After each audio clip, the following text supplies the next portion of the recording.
Então, eu joguei o joguinho dos irmãos canibais incestuosos, talvez, e foi uma experiência bem interessante, assim, porque eu tenho que te falar, eu não achei nada demais, mas eu também não achei ele muito bom, não. The Coffin of Andy and Laylee, eu acho que é assim que pronuncia, é um joguinho sobre dois irmãos que estão presos dentro de um apartamento, assim que acontece alguma crise viral que faz com que todo mundo que tá dentro desse apartamento fique confinado dentro dele e não consiga sair, e o jogo conta a história desses dois irmãos presos dentro desse apartamento e sobrevivendo enquanto eles tentam racionar comida e sobreviver nessa situação deplorável que eles ficaram ali. O jogo tem uma premissa até que bem interessantezinha, dá pra se falar ali, mas o ponto-chave que todo mundo gostou desse jogo, que fez com que todo mundo tivesse atenção desse jogo, é que esse jogo são sobre irmãos canibais que são meio incestuosos. Quando você vai jogar o jogo, ele não começa nessa pira meio incestuosa, e principalmente não começa com esse negócio de canibalismo também, até porque o começo é muito mais deles dois como irmãos que foram largados pela sua mãe e seu pai, que não foram infectados pela mesma coisa que eles foram infectados, tentando sobreviver ali naquela situação ferrada, porque além deles estarem trancafiados e só recebendo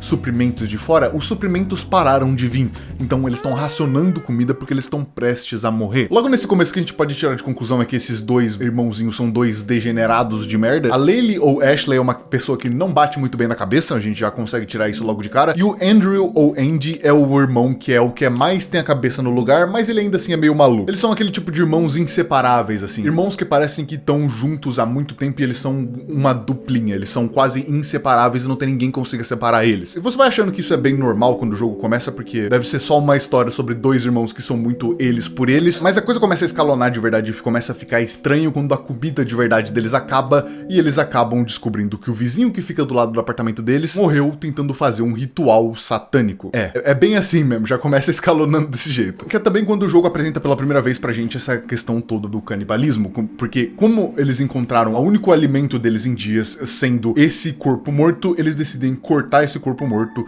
e comer ele. A partir daí tava tudo normal. Mesmo que a gente esteja falando aqui de canibalismo, as circunstâncias com que o jogo construiu a historinha sobre eles estarem sendo totalmente cercados por essa condição que eles estão e eles não têm escolha, eles têm que fazer isso, é tudo bem normal. No momento quando eles fazem isso, eles comem o primeiro pedaço de carne humana deles, o Andrew, o irmão que é mais de boinha, ele até se sente muito mal com isso e conversa com a Laylee depois sobre quanto ele não gostou de ter feito isso, quanto ele ficou triste por ter feito isso, e até aí pra mim tava meio que tudo de boa, era só uma história meio sombria, mas pra ser bem sincero, eu tô tão acostumado com esse tipo de história sombria que eu não me importo muito. Eu acho que pra você fazer uma cena dessas que impacta, depende muito de como você faz elas. Porque você consegue encontrar esse tipo de coisa horrível, como sei lá, desmembramento e morte, em todo tipo de mídia hoje em dia. Todo tipo de filme, todo tipo de jogo. E depende muito de como você constrói essa cena pra ela ser impactante de verdade. Porque para pra pensar bem, sei lá, um jogo de tiro. Em um jogo de tiro você tá matando centenas de pessoas ali, só que não tem muito peso sobre isso, porque um jogo não cria um impacto de verdade sobre você tá atirando em uma pessoa e tirando a vida dela. E o impacto dessas cenas é muito sobre como o jogo constrói elas. E é aí que a gente entra no primeiro problema desse negócio, que eu acho que é o que fez todo mundo achar isso muito estranho, porque é uma história pra gente esquisita, porque tudo nesse bagulho é extremamente romantizado. Tipo, essa cena que aconteceu inteira do Andrew se remoendo por ter feito isso, acaba em, tipo, 5 minutos. A Ashley já era completamente não se importando por isso, porque tá aí uma coisa do arquétipo dela como personagem, ela é maluquinha, e é isso aí. Mas dá 5 minutos depois disso, e essas ações dele terem matado alguém, não parece que tem o mesmo impacto que tinha 5 minutos atrás. Eu acho que nessa questão que entra uma parada sobre você romantizar esse tipo de coisa. Porque, sinceramente, eu não ligo muito se uma história contém esse tipo de coisa. O que eu me importo mesmo, que me incomoda um pouco, é quanto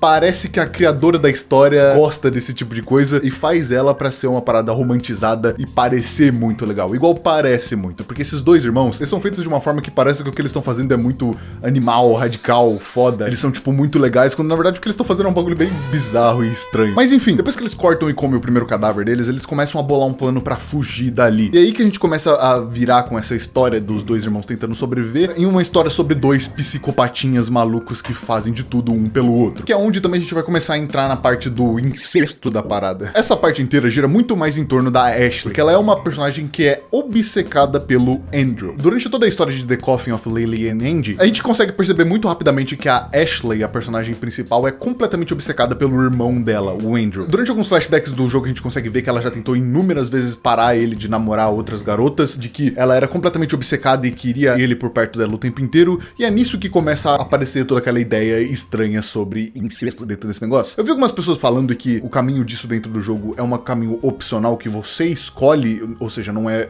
canon, entre aspas, só que, obviamente, por mais que esse caminho seja alguma coisa que você escolha, dentro do jogo você vê esse tipo de comportamento durante o jogo inteiro, ele só não é falado diretamente, mas a gente sabe que ele tá lá. Então, tipo, não tem como você tirar isso do jogo, porque ele tá lá e todo mundo consegue perceber isso só de você jogar o jogo, só de você ver como que a Ashley trata o irmão dela, só de você ver como a Ashley age quando o Andrew arruma outra menina ou namorada pra ele namorar. Esse tipo de coisa tá em volta do jogo o tempo inteiro, só não tá exatamente falado. Então, e isso é sem dúvidas a parte mais estranha desse jogo inteiro. Em um certo momento, enquanto eles estão escapando, eles encontram um quarto de uma garota que eles usam de cobaia pra chamar um guarda e invocar o ritual satânico que o cultista fez lá, pra eles tentarem conseguir algum tipo de poder e fugir daquele lugar que eles estão trancados. E enquanto eles fazem isso, o Andrew fala que ele vai ficar pra trás pra ficar vigiando ela, pra segurar que ela não vai fazer nada, e o que a Ashley faz é basicamente ficar completamente maluca, porque ela acha que ele quer ficar um tempo sozinho com ela pra fazer coisa com ela, quando na verdade ele tava só guardando mesmo. Então é nesse tipo de coisa que você vê quão estranho esse jogo é, e quanto essa parada tá assim presente nele inteiro. Obviamente eles conseguem fugir daquele lugar inteiro, eles ganham uns poderes diabólicos lá que eles conseguem usar pra prever o futuro, e a partir desse ponto o Andy e Laylee viram mais uma coisa deles dois sendo dois psicopatinhas que começam a andar por aí e se vingar de algumas pessoas, assim como viver uma vida tentando escapar desses crimes que eles cometeram ali. Eles vão atrás de se vingar dos pais deles que abandonaram eles propositalmente naquele lugar pra morrer. Eles se vingam dos pais deles, eles matam os pais deles e fazem sopa com os pais deles. E o momento onde essa história acaba, que o The Coffin of Andy and Laylee ainda é um jogo em desenvolvimento, termina com os dois jogando as caveiras dos pais deles no mar e fugindo com o carro pra sabe-se lá aonde. Quando eu terminei essa parada, eu consigo entender o porquê que, principalmente adolescente, eu acho, que é o que gosta muito desse tipo de bagulho, porque eu meio que cresci numas paradas meio assim também, com essas histórias sobre pessoas psicopatinhas, muito sangue e muito assassinato. Anime é lotado dessa parada com todo aquele arquétipo de menina chamada de yandere, que é apaixonada até demais pelo personagem masculino do anime. Sei lá, o FNAF é lotado desses gores. Esse tipo de história atrai muito adolescente e pessoas muito novas por algum motivo, mas atrai. Tem que admitir que é até divertidinho essa história quando você ignora, obviamente, todas essas paradas completamente bizarras que são uma red flag ambulante. Porque no fim o que eu acho que essa parada é uma coisa muito mais feita só para chocar. Não tem muito peso porque a ideia é simplesmente ser chocante. Não é igual jogos, por exemplo, como Fear and Hunger, por exemplo, onde o choque vem, obviamente, de você ver todas aquelas cenas gráficas, mas vem muito mais de como elas são feitas, que não é feitos como em Andy e Layla, que nada do que eles fazem tem qualquer peso que seja. É muito mais o ambiente do jogo e como ele é feito trabalha muito mais pra te fazer se sentir enojado de estar olhando aquelas paradas gráficas e bizarras que Fear and Hunger tem. E isso tem uma diferença bizarra quando você vai comparar com jogos como esse, porque são joguinhos muito mais feitos pra te dar esse choque gráfico de, meu Deus, como a gente é edgy. É um joguinho até que bem legal pra você jogar com o cérebro desligado, sem se importar muito com os temas do jogo e quanto isso é meio bizarro, mas não é como se o jogo fosse um demônio de 7 cabeças também, é só mais um jogo maluquinho aí. Até um tempo atrás todo mundo gostava pra caralho de Yandere Simulator, que tem um monte mais de coisas problemáticas do que isso aqui. Que era um jogo inteiro baseado em colegiais adolescentes e uma mina que matava outros colegiais de formas bizarras diferentes, e você conseguia ver, sei lá, desmembramento, esse tipo de merda. E eu acho que é basicamente isso que eu tenho pra falar sobre The Coffin of Andy and Laylee. É um joguinho legal aí de você jogar com o cérebro desligado e não se preocupar muito com quão meio bizarro e problemático ele é. Eu não tenho muito interesse na discussão sobre se ele é moral ou não, se ele é ético ou não de ter um jogo bizarrinho assim. Eu não tô nem aí, pra ser bem sincero. Eu acho que tem coisa mais importante pra se conversar do que uma fanfic de Wattpad em forma de jogo, que é esse jogo. Eu pensei nessa ideia esses tempos e eu achei genial, porque é o que mais descreve esse jogo. Esse jogo é uma fanfic de adolescente de Wattpad em forma de jogo. É o bagulho que mais descreve esse jogo pra mim. Mas é um joguinho legal de você aí jogar por 2 horinhas, que é o tempo dele, zerar e nunca mais abrir na sua vida, porque não tem mais o que falar sobre ele. Mas é basicamente isso. Eu vou ficando por aqui. Eu espero você aqui nesse canal semana que vem, pra mais 2 vídeos que vem, toda semana, quarta e sábado, vídeo novo. É isso. Até mais. Tchau.